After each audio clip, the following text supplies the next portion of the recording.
Hello everyone. सो आज हम बात कर रहे हैं ब्रेस्ट कैंसर के बारे में, because now we are having the breast cancer awareness month. अक्टूबर का जो महीना है उसमें हम ब्रेस्ट कैंसर अवेयरनेस के लिए पेशेंट्स को गाइड करते हैं या अवेयर करते हैं।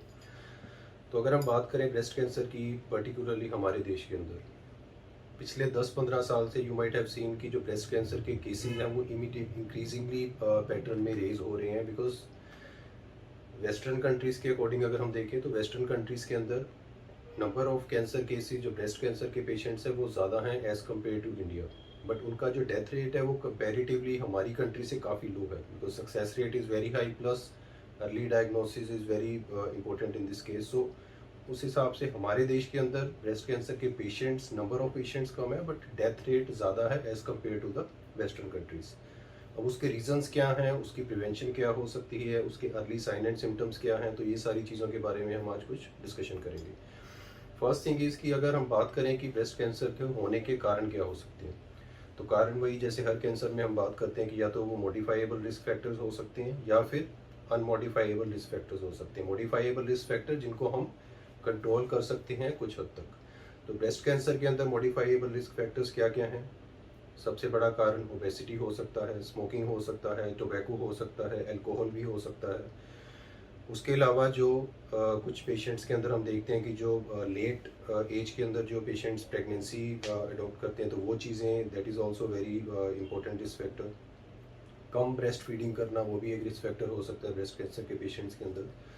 तो उसके अलावा अगर हम बात करते हैं कि डाइट एंड लाइफस्टाइल, आजकल खाना पीना वेस्टर्नाइजेशन हो रहा है ज़्यादा, और प्लस हमारा जो लाइफस्टाइल है ज़्यादा केमिकल्स यूज़ हो रहे हैं। प्लस खाने की चीज़ों के अलावा अगर हम अपनी ब्यूटी एंड कॉस्मेटिक्स के अंदर देखें तो ज़्यादा केमिकल्स यूज़ होने की वजह से these things are also leading to the very high risk factor.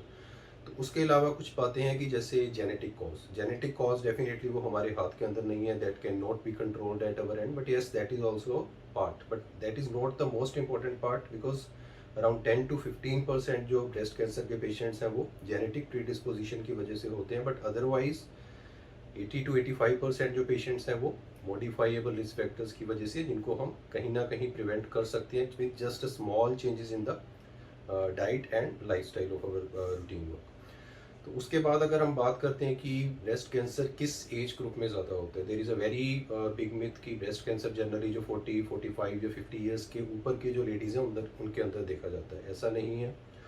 Now days we are getting many breast cancer patients in the age group 30 to 40 also. अगर हम बात करते हैं कि वेस्टर्न कंट्रीज़ के अंदर जनरली वहाँ पे 50 to 60 का जो एज ग्रुप है, या मोर देन 55 to 65 का जो एज ग्रुप है, तो उनके अंदर ब्रेस्ट कैंसर के पेशेंट्स ज़्यादा होते हैं।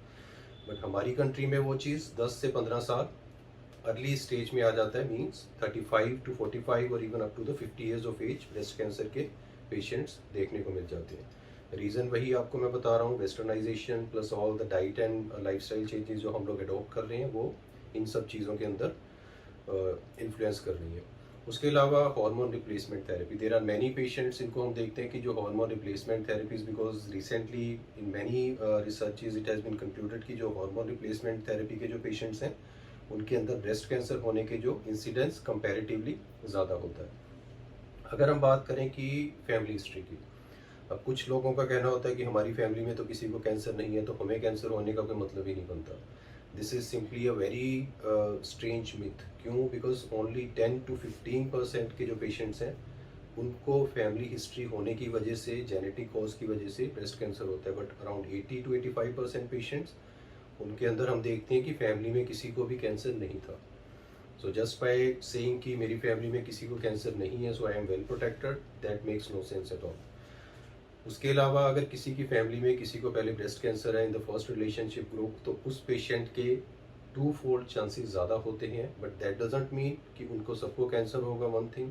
एंड सेकेंड थिंग, जिनकी फैमिली में किसी को कैंसर नहीं था पहले या ब्रेस्ट कैंसर नहीं था, तो इसका मतलब ये नहीं है कि they are protected from the breast cancer. अब बात करते हैं कि अर्ली साइन एंड सिम्टम्स क्या हो सकते हैं, कि इनिशियली इसको कैसे पकड़ा जा सकता है। सबसे बड़ा चैलेंज ब्रेस्ट कैंसर के अंदर ये है कि इनिशियली ब्रेस्ट कैंसर डायग्नोज नहीं हो पाता है, but generally the ladies are not that much aware about this. तो एक ब्रेस्ट के अंदर अगर छोटी सी कोई गांठ है, छोटा सा कोई लंप है, जिसको जनरली इग्नोर कर दिया जाता है। इग्नोर करने का सबसे बड़ा कॉज क्या है कि इसके अंदर इनिशियल स्टेज में पेन नहीं होता। This is a very challenging thing for almost all people कि पेन नहीं है तो डॉक्टर को दिखाने की ज़रूरत नहीं है, but that does not make any thing about it sense. तो अगर आपको ब्रेस्ट के अंदर एक गांठ, any particular distortion in the shape of the breast, nipple के अंदर किसी तरह का डिस्चार्ज, किसी तरह की dimpling in the breast tissue, इस तरह का कोई भी, या फिर अंडर आर्म किसी तरह का कोई लंप या कोई गांठ जिसमें पेन नहीं हो रहा, I am again repeating it because painless गांठ है वो हमेशा ज़्यादा, you can say it is more susceptible towards a cancer diagnosis. तो उस हिसाब से अगर ये early sign and symptom initially अगर पकड़ में आ जाते हैं तो you can easily approach your doctor, और जितनी जल्दी ये पकड़ में आएगा उतने ही इसके क्योर होने के चांसेस कंपैरेटिवली बेटर रहते हैं। अब बात ये करें कि अर्ली स्क्रीनिंग कैसे हो पाए, तो almost we always convey to all the patients की if you are a female patient so you should always make sure कि आप हर 3 महीने 6 महीने के अंदर you should do your self screening. Self screening means self examination of the breast tissue. तो you should know कि किस तरह का normal texture that is normal और किस तरह की एबनॉर्मेलिटी है जिसको आपने डॉक्टर को रिपोर्ट करना है। तो किसी तरह की ब्रेस्ट के अंदर गांठ लगती है, you can feel it during your self screening examination. उसके अलावा ब्रेस्ट निपल के अंदर किसी तरह का कोई डिस्चार्ज, किसी तरह की कोई ब्लीडिंग और anything abnormal you sense, you can just report to your doctor. Under arm किसी को किसी तरह की कोई गांठ लगती है, that is also very important because it is almost painless, तो उसको भी जनरली इग्नोर कर दिया जाता है। या ब्रेस्ट टिश्यू के अंदर किसी तरह की कोई डिम्पलिंग फील हो रही है, या उसका टेक्सचर चेंज हो रहा है, या inversion of the nipple, nipple अंदर की तरफ धस रहा है, तो these all changes can be you can easily screen in your breast examination. तो वो आप इमीडिएटली अपने डॉक्टर को रिपोर्ट करो। जनरली हम क्या देखते हैं कि पेशेंट्स कहते हैं कि ये गांठ तो मैं पिछले साल से या 1 डेढ़ साल से I was feeling it, but आपको डॉक्टर को इसलिए नहीं दिखाया गया because there was no pain at all. तो पेन होना इज़ नॉट इम्पोर्टेंट, गांठ होना इज़ इम्पोर्टेंट। अगर गांठ उसके अंदर आपको लग रहा है, कुछ एबनॉर्मेलिटी सेंस कर रहे हो, आप फील कर रहे हो, तो you should immediately get to your doctor और उसको आप अच्छे से एग्जामिनेशन करके उसको जो भी स्क्रीनिंग है वो डायग्नोसिस के लिए लेके जाओ। Second thing about this is की मेमोग्राफी।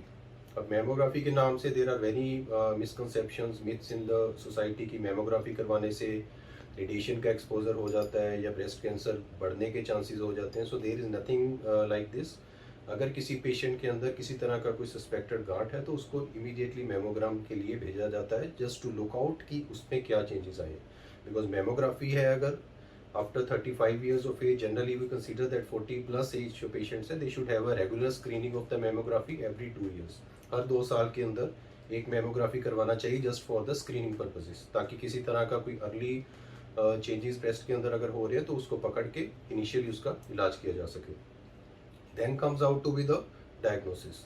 अब डायग्नोसिस के लिए like other cancers biopsy is a gold standard, और ब्रेस्ट कैंसर के अंदर generally FNAC that is a fine needle aspiration cytology या फिर ट्रू कट बायोप्सी, दोनों में से कुछ भी एडवाइजेबल हो सकता है as per the patient need. सो उसके हिसाब से ही डायग्नोसिस बन पाएगा, प्लस उसका आगे का जो ट्रीटमेंट है that will be dependent upon the diagnosis plus the sub type of the cancer. किस हिसाब का कैंसर है, क्या उसका व्यवहार है, किस हिसाब से वो फैल रहा है, depends all upon the staging of the disease.